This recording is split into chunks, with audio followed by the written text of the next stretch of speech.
Have any of you heard about the hospital at home trend? It's part of the aging in place trend as well.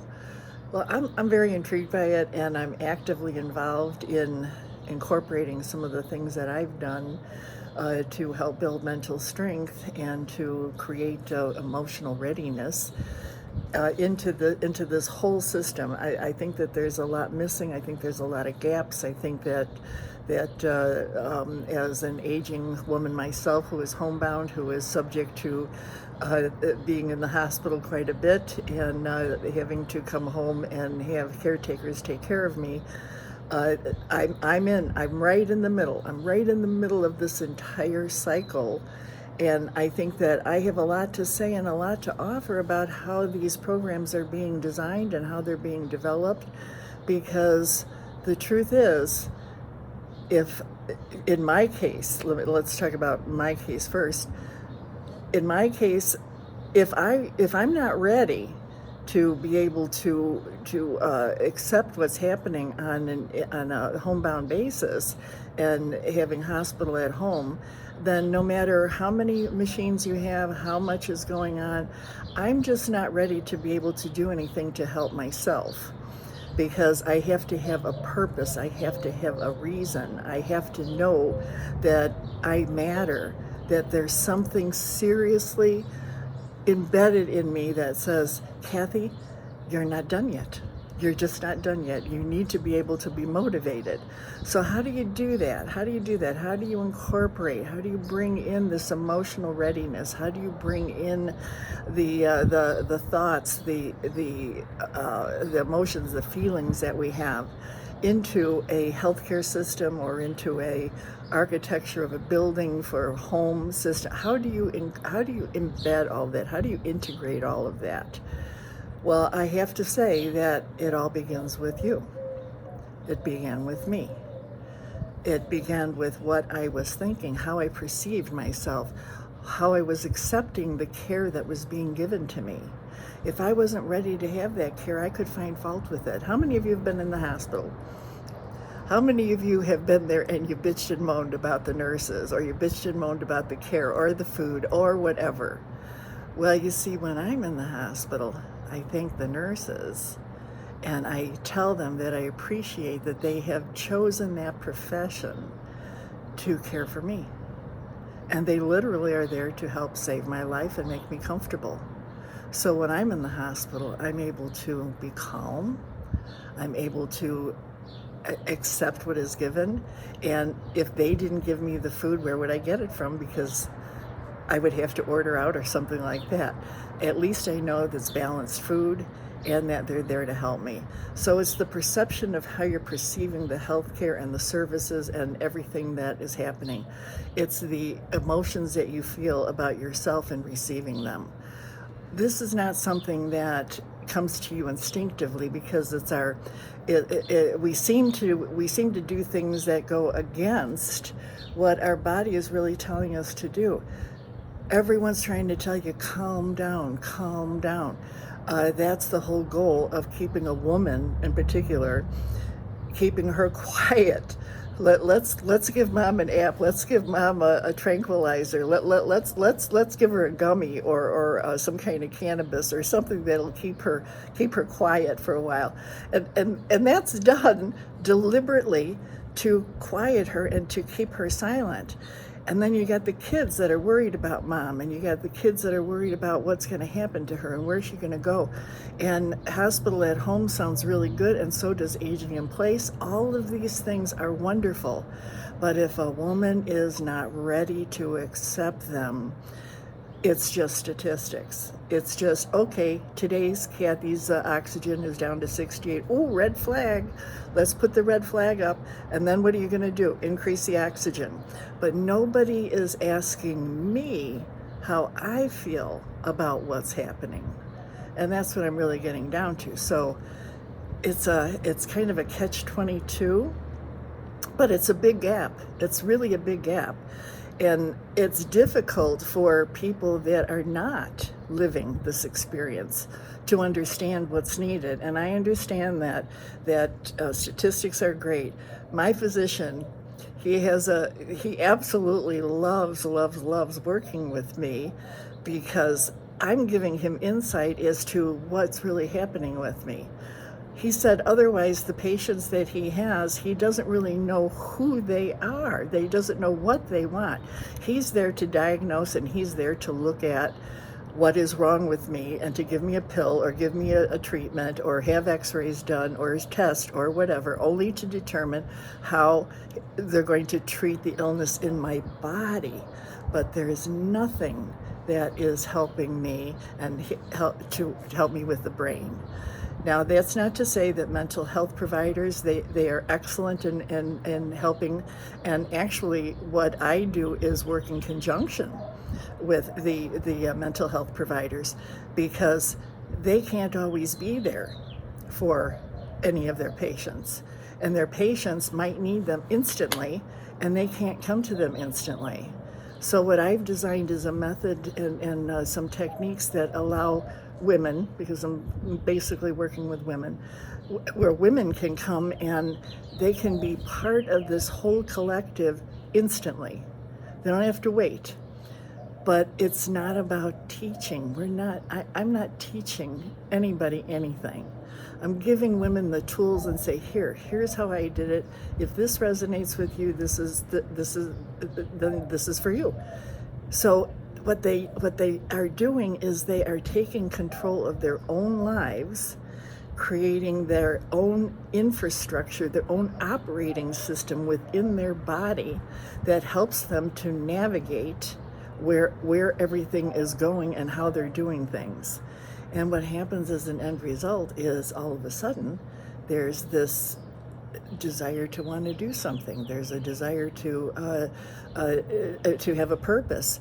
There's a desire to want to share with others, because it's kind of, I kind of equate it to, like, let's say you're really fat and it bothers you, and you can't fit into your old jeans anymore. You get really depressed. You look in the mirror and you think, I can't believe that I got so fat.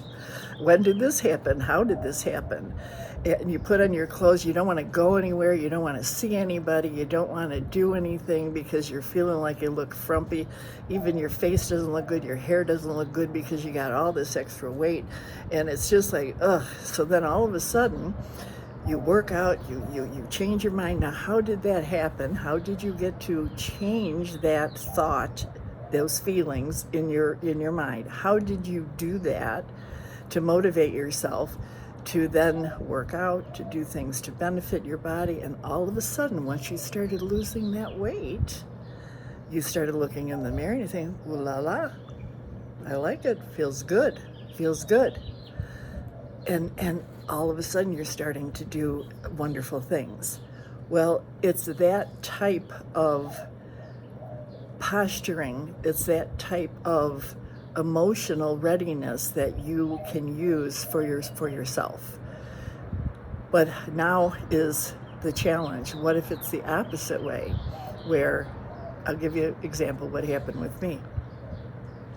When I ended up having COVID pneumonia, I put on 40 pounds because, and I say having, I don't have it. It's just affecting my body. I don't want to take ownership of COVID, of long COVID is what it is. I don't want to take ownership of it. But I put on 40 pounds because it affected my pancreas, which made me insulin resistant.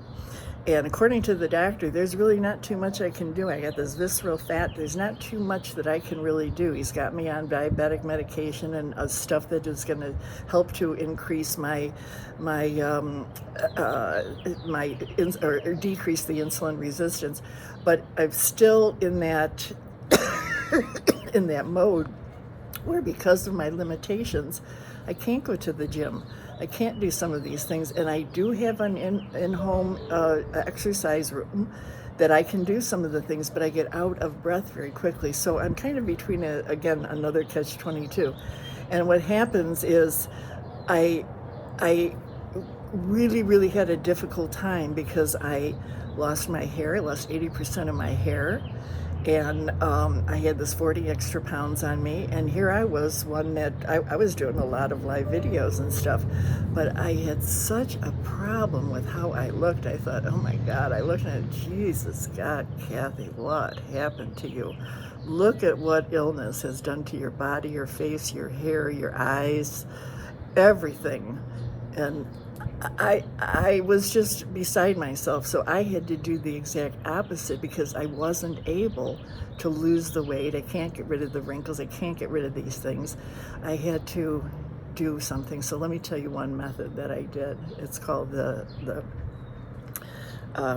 strength mirror method. I went in front of the mirror naked and looked at myself with 80%, almost bald, and rheumatoid arthritis had made my knees. I became knock-kneed, and my legs were inward, and then my legs went out like this. So very very funny looking. So looking at myself naked, and at first I couldn't look. I just couldn't look. I just couldn't do it. It was really a difficult thing. So I first day I looked, and then maybe a minute or so, and then I got real disgusted with it, and then I did it again for 4 days. After the fourth day, I started to look at myself from the back view, and that, of course, because you got this rear end that's like the size of an elephant, and or a hippo or whatever, and you look and you got all of these folds and fat and cellular and all of this stuff, and it wasn't me. It just wasn't who I was. But then by the end of the fourth day, I looked, and I went real close to the mirror, and I looked at myself in the eyes, and I connected. I connected with me, and I backed up, and I said, you know what? This body's carried you for 80 years. Who cares whether it's fat, thin, etc.? You're doing the best that you can. It's okay. So then from that point on, I do one of these, and I go in the morning and I look at myself in the mirror and I do, ooh la la, ooh la la. I let my bat wings fly. I was happy with what I look like. It is what it is. That other body, that was before, and it served me great, and I was proud of it. But you know what? I'm proud of this body here today too. And I'm happy with where I've been. So that change in what my perception was of who I am and what I look like was a feeling of acceptance, awareness, and understanding that if I have the tools to be able to change my body, I will do it. But if I can't, then I'll be happy with what I've got. And that's, I think, where a lot of women, we end up wanting more. We want something that we don't have, when we really need to look at what we have. So for me, being at home, being homebound, having the access to hospital at home, having access to being aging in place, it's not about equipment. It's not about the statistics, although all of this is extremely important to be able to have the monitoring and the doctors be informed of what's going on. It's about how I'm living my life within this home. How am I mentally building my strength mentally?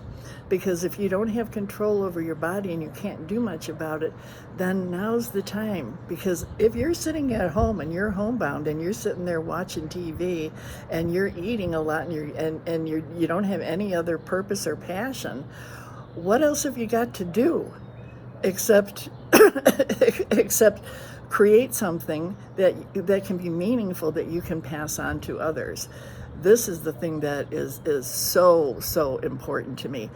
I find that if I don't have something to do where I know that I'm helping others and I'm contributing to the well-being of others, particularly animals, ideally dogs and women, those are the ones that I have a real strong passion for, that if I can make a difference, if I can change that from sitting at home, homebound, because I've got nothing else to do while I'm there, I'm retired, I'm almost 80 years old, let's make use of what my wisdom was, what my years were, the things that had happened with me during my lifetime, and exactly what's happening to me now. So as an end result, what happens? All of a sudden, the ones that are caring for me, it's easier for them to take care of me because I get to talk with them about what my needs are and what I require in terms of health care, but they connect with me on an emotional level. It's not that they feel sorry for me at all. They don't, because they are in awe that I'm able to function and do the things that I do and have conversations that are meaningful. And I'm also handing it down to them about how they care for others. And many of the caretakers have said, you are giving me so much and so much value. And they always want to hug me. And I love that because I've got my golden hug. They're not supposed to touch, they're not supposed to do all these things, but I just love it. I really, really do. So getting back to the hospital at home, the aging in place concept, all of that, I love it. I love it. And the architects, architects and the builders and the healthcare professionals and the insurance professionals and all of those that are putting all of this together, you're missing the gap. The gap is the emotional readiness. That's my 2 cents, and I'm sticking to it, and I'll be talking with you soon about all of the things that I do in order to make this emotional readiness